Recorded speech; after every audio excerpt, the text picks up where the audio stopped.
So many pieces all back together now. What's your vision?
Gas rumah kaca itu karena sektor pertanian, menurut penelitian dari Balai Penelitian Lingkungan Pertanian Balingtan Pati, sektor pertanian itu menyumbang emisi setidaknya 10-12% emisi gas rumah kaca yang ada di atmosfer.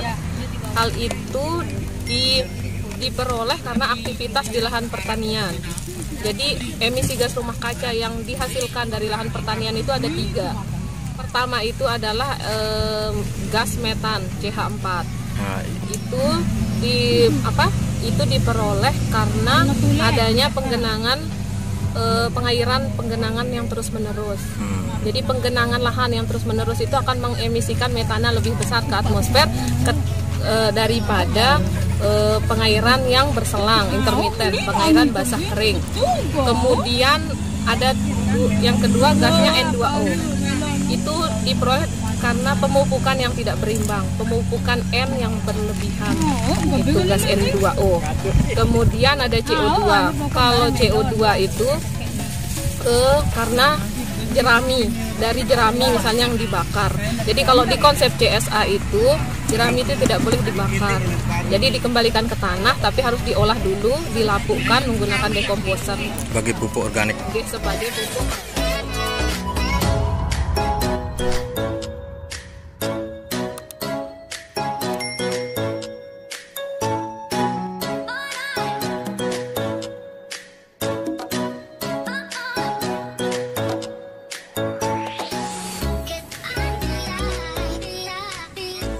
Sampai di sini dulu video kita kali ini, semoga bermanfaat. Jangan lupa tekan tombol subscribe dan lonceng untuk mendapatkan notifikasi video-video kami berikutnya. Sekian, wassalamualaikum warahmatullahi wabarakatuh.